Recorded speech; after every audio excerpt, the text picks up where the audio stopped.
오늘 은혜 나누실 하나님 말씀 보겠습니다. 사도행전 13장 50절에서 52절까지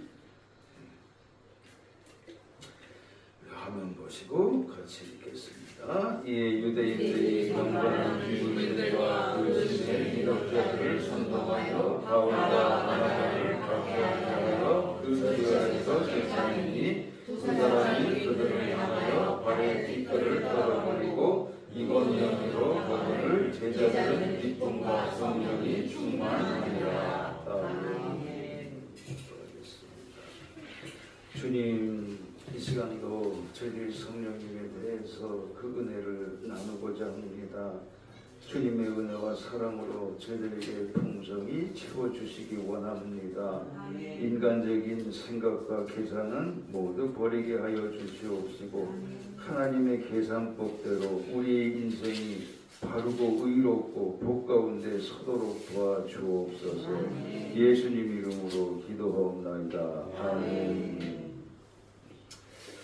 예, 오늘 말씀의 제목은요, 우리가 흔히 이제는 많이 듣는 말인데 성령 충만에 대해서 말씀을 드리겠습니다.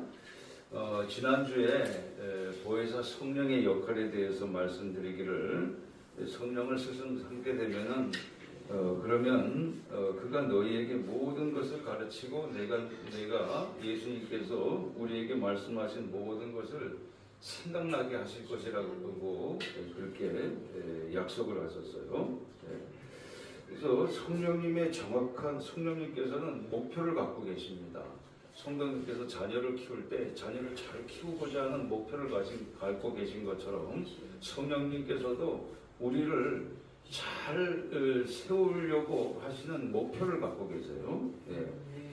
단순히 사귀는 게 아니라 우리가 그리스도의 장성한 분량이 이루도록 돕는 분이 성령님이시기 때문에 그렇다고 하는 겁니다. 그래서 정확한 목표는 뭐냐면 우리 같이 선포합시다. 우리가 하나님 자녀됨을 증거하게 만들기 위해서다. 그러니까 하나님 자녀된 증인 되게 하시기 위해서 성령님께서는 우리를 도우시는 분이시다 그 말입니다. 그러니까 우리가 흔히 믿음으로 사는 자, 만사형통한다고 해요. 만사형통. 그 만사형통이라고 하는 것은 내 마음대로 다 이룬 걸 뜻하는 게 아닙니다.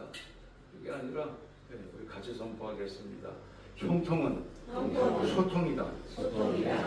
만사형통은 만사소통인 줄로 믿습니다. 만사형통이라고 해서 만사 금덩어리 아니에요. 그게 아니고 소통이 바로 목표가 되는 겁니다. 소통.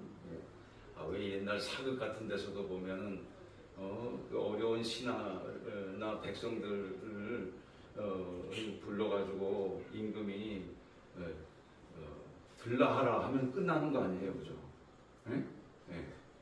그 사람이 뭐 어려운 걸 갖다가 임금이 보살펴 줄 수가 있는 거 아닙니까?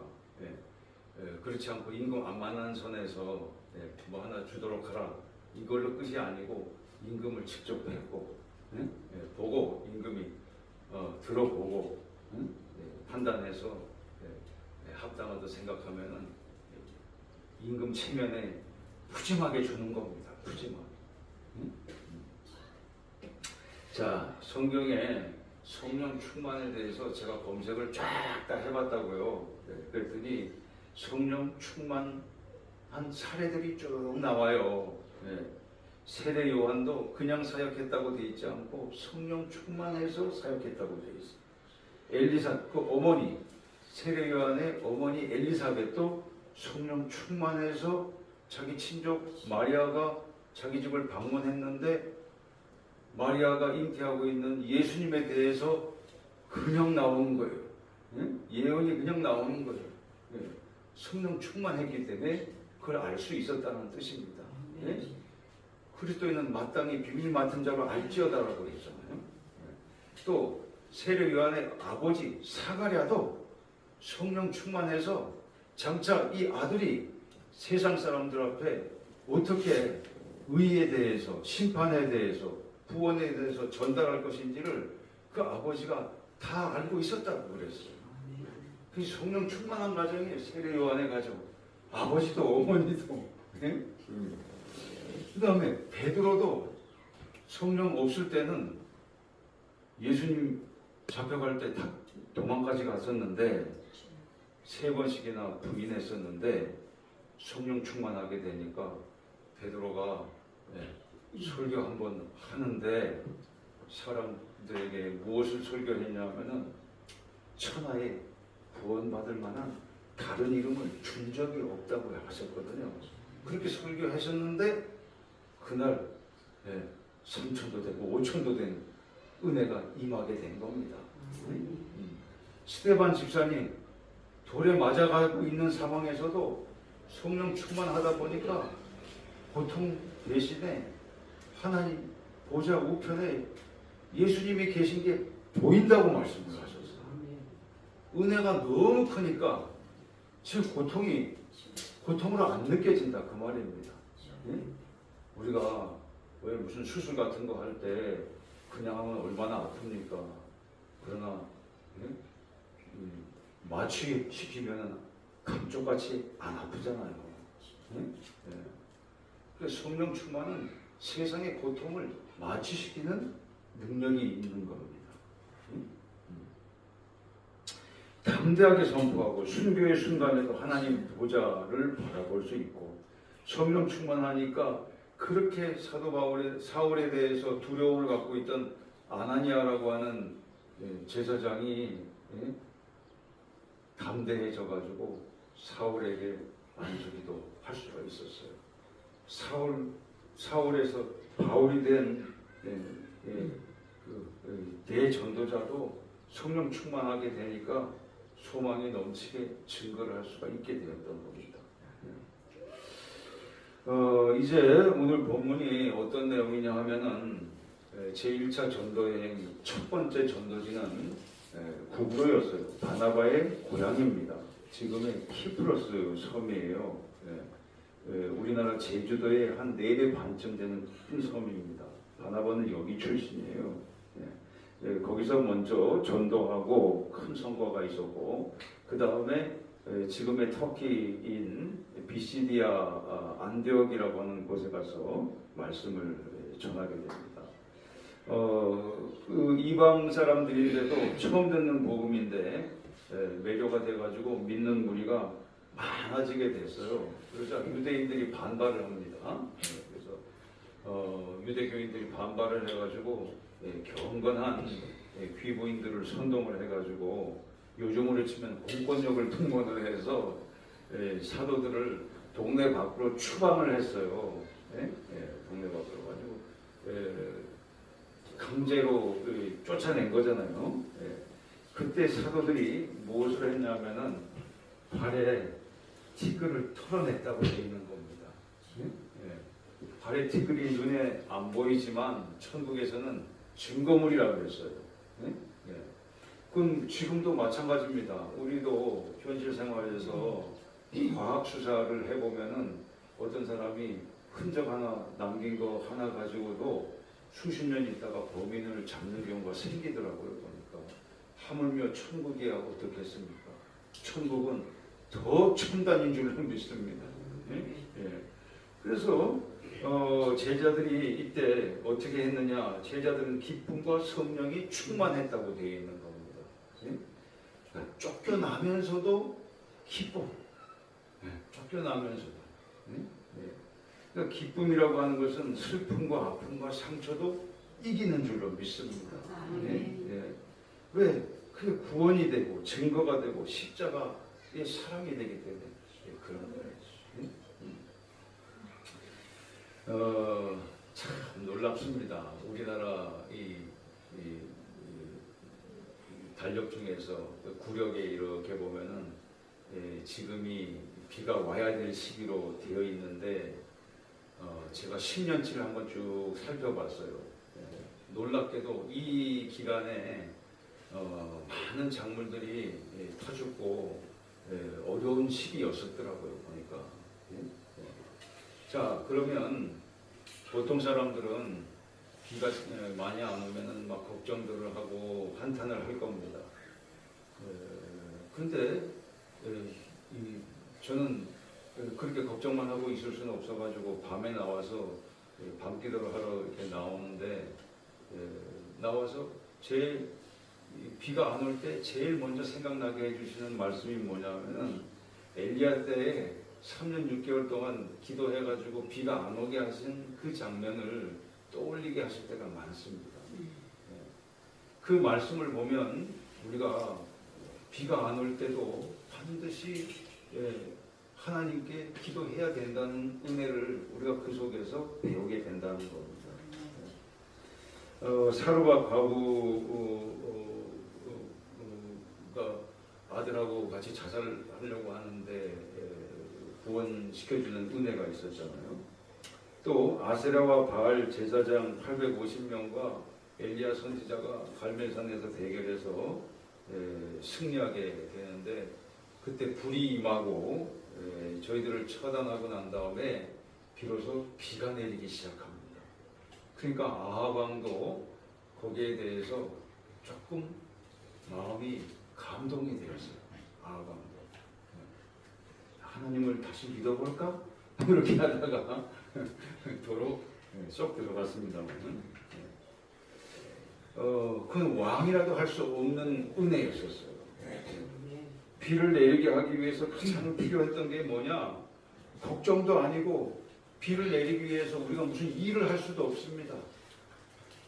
실제로 얼마 전에 중국에서 있었던 일인데 비가 하도 안 내려가지고 인공강우를 내리게 했어요. 그 기술적으로 가능하더라고요. 보니까 구름을 땡겨가지고 집중시키면 비가 오더라고요. 실제로. 근데 더 놀라운 일이 있어요. 그렇게 한번 하고 말았는데 조금 있다가 상상도 할 수 없는 큰 먹구름이 와가지고 이 농작물에 필요한 비만 온 게 아니고 농작물을 다 해칠 만한 비가 왔어요. 그게 뭐냐면은 과학으로 이걸 건드려 놨는데 역효과가 난 겁니다. 그래서 그 기술을 우리도 당연히 중국이 갖고 있는데 우리라고 없겠습니까? 있어요. 비 내리게 할 수 있습니다. 인공으로. 그런데 부작용이 아직까지는 원인을 못 찾는데요. 아직까지는 부작용이 너무 심해가지고 그 기술을 사용을 못 한다고 합니다. 참 신기하고 되게 놀라운 일이에요. 보니까. 그래서 우리 같이 선포합시다. 비는 역시 자연산이 돼야 돼요. 비는 자연산이. 아직까지 다른 거는 어떻게 인공으로 된 게 많은데 비는 안 그런 것 같아요. 제가 이 말씀을 보고 성도님께서 또 비가 너무 안 온다고 걱정을 하시고 그러면 나도 이 엘리야 선지자도 갈멜산 꼭대기에서 그렇게 기도해서 비가 오게 하셨는데 나도 팔공산 꼭대기에 올라가서 기도할 수 있어야 되는 거 아니겠나. 근데 비가 오더라고.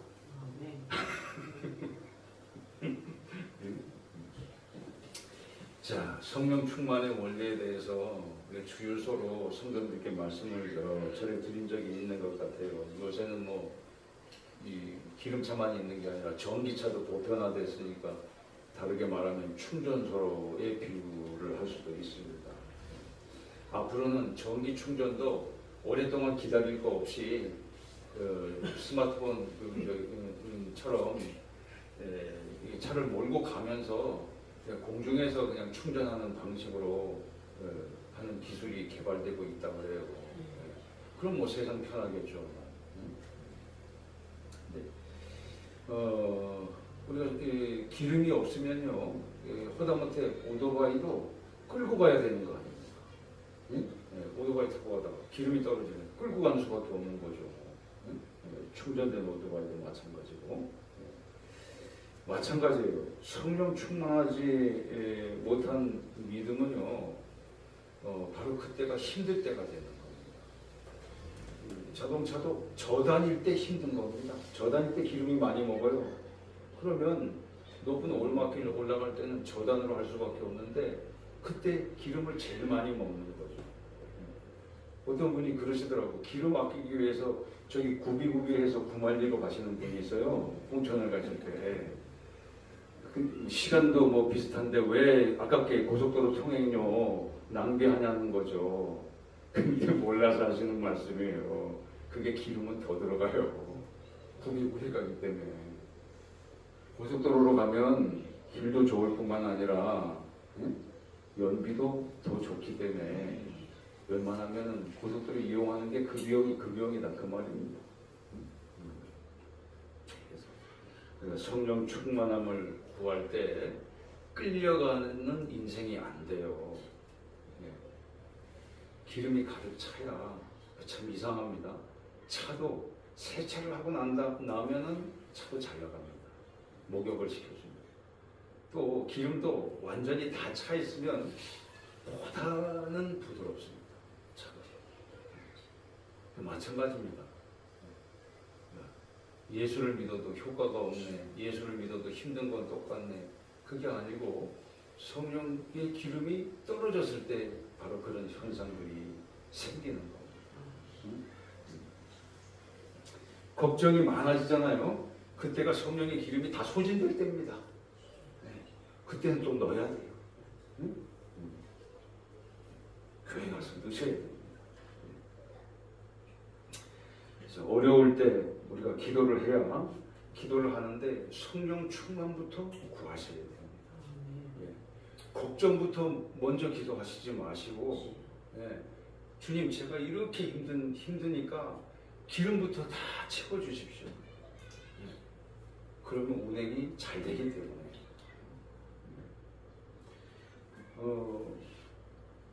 저도 그런 사실을 잘 모르고 기도했습니다. 기도하자 그러면 기도 제목 갖다 놓고 그것만 그냥 붙들고 있으면 되는 줄 알았습니다. 그 순서가 틀린 거였어요. 이 차가 왜 안 나가? 이거 기름 떨어진지 모르고 나가! 뒤에 좀 밀어주세요! 하고 해봐야 소용없는 겁니다. 기름이 채워져. 그래서 제일 먼저 문제가 생기면 우리 같이 선포합시다. 문제가 생기면 성령 충만부터 구하자. 차가 안 나가면 일단 기름부터 점검해야 되는 겁니다. 기름부터. 그러면 기도 줄이 잡히기 시작하고 무엇부터 구해야 될지도 깨닫게 되고 또 각종 소원도 비처럼 응답받는 줄로 믿습니다. 주님이 기뻐하시는 구원의 증거를 우리가 함께 이루어갈 수 있기를 주님의 이름으로 축원합니다.